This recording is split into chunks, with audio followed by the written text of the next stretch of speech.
আসসালামু আলাইকুম everyone. Blogger মাম নুসরাত চ্যানেলে আপনাদেরকে আরও একবার স্বাগতম জানাচ্ছি। যে যেখান থেকে আমার ভিডিওটি দেখছেন, আশা করি আল্লাহর অশেষ রহমতে সবাই অনেক বেশি ভালো আছেন। আমিও আলহামদুলিল্লাহ ভালো আছি। এই যে আজকে সকাল সকাল ঘুম থেকে উঠেই সবার আগে আমার পাখিদেরকে নাস্তা দিতে আসলাম। ওরা কিন্তু পুঁইশাকের পাতাটা খেতে খুব বেশি পছন্দ করে, আর এটা যেহেতু আমার নিজের গাছের পাতা, কোনো বিষ বা কীটনাশক দেওয়া নেই, তাই হয়তো ওদের কাছে আরও বেশি পছন্দের। এই যে দেখুন পাখিটা কত মজা করে পাতাটা খেয়ে নিচ্ছে। ওরা কিন্তু আস্তে আস্তে করে পুরো পাতাটাই শেষ করে ফেলবে।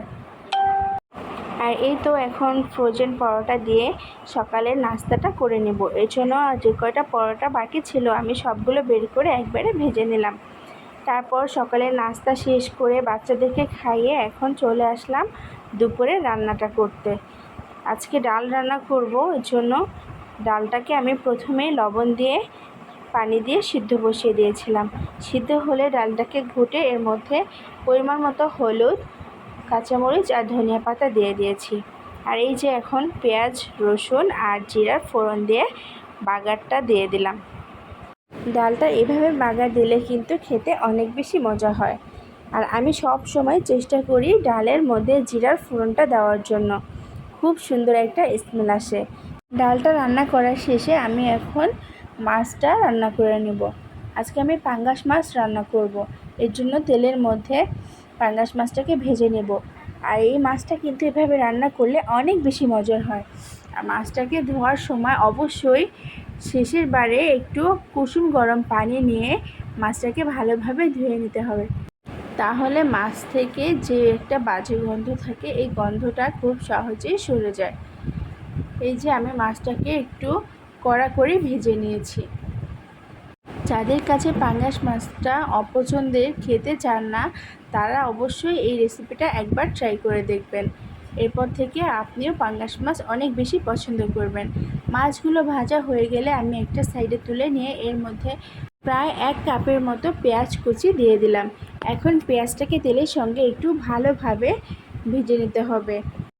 এই তো আমি পেঁয়াজটাকে একদম বাদামি করে ভেজে নিয়েছি, পেঁয়াজের বেরেস্তার মতন। একটু লাইট ব্রাউন কালার হলে আমি এর মধ্যে দিয়ে দিব প্রায় 1 টেবিল চামচের মতো আদা আর রসুন বাটা। তারপর সামান্য পরিমাণে পানি দেব এটাকে কষানোর জন্য, আর দিয়ে দেব পরিমাণ মতো লবণ। আর এর মধ্যে দিয়ে দেব 1/2 চা চামচ পরিমাণ গরম মশলা বাটা। আমি এখানে 1.5 চা চামচ পরিমাণ মরিচের গুঁড়া আর 1/2 চা চামচ হলুদের গুঁড়া দিয়ে নিয়েছি। এখন মশলাটাকে ভালোভাবে কষিয়ে নিয়ে এর মধ্যে আমি পর্যাপ্ত পরিমাণে ঝোলের জন্য পানিটা অ্যাড করে দিব। পানিটা অবশ্যই একটু বুঝে দিতে হবে যেন পুরোপুরিভাবে শুকিয়ে যায়।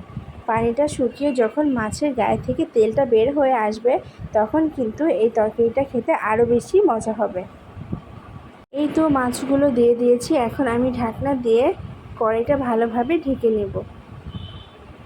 এই তো রান্নাটা প্রায় শেষ পর্যায়ে। এখন আমি এর মধ্যে একটু গরম মশলার গুঁড়ো অ্যাড করে দেব। এটা কিন্তু এই মাছের টেস্টটা অনেক বেশি বাড়িয়ে দিবে। আর একটু সামান্য পরিমাণে জিরার গুঁড়ো দিয়ে দেব। আমার রান্নাটা হয়ে গেছে। এখন এটাকে চুলা থেকে নামিয়ে নিয়ে ভাজিটা চুলায় বসিয়ে দেব। আজকে আমি ঢ্যাঁড়স ভাজি করব। এর জন্য এই যে পেঁয়াজ মরিচটাকে তেলের সঙ্গে ভেজে নিয়ে সামান্য পরিমাণে হলুদের গুঁড়ো আর লবণ দিয়ে এই যে ঢ্যাঁড়সটাকে একদম পুরো ভাজা ভাজা করে নেব। আর দুপুরে খাওয়া দাওয়া শেষে এখন বিকালের দিকে দেখছিলাম আকাশে গোল গোল করে আওয়াজ হচ্ছে, তাই তাড়াতাড়ি করে ছাদে চলে আসলাম কাপড়গুলি নিতে। এই যে আজকে আমার ছাদে কি কি গাছ আছে এগুলোই আপনাদের সঙ্গে শেয়ার করব। আমার ভিডিওর কোনো অংশ যদি আপনাদের কাছে ভালো লেগে থাকে, তাহলে অবশ্যই আমার ভিডিওতে একটি লাইক দিয়ে চ্যানেলটি সাবস্ক্রাইব করবেন। আর এখানে বেশিরভাগ গাছই কিন্তু আমার নিজের হাতে লাগানো।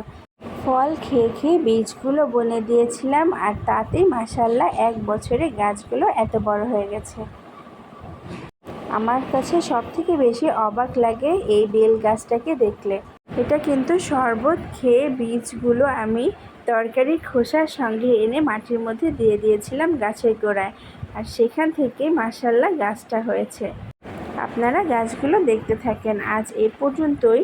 সবাই অনেক বেশি ভালো থাকবেন, সুস্থ থাকবেন আর আমাদের জন্য দোয়া করবেন। আল্লাহ হাফেজ।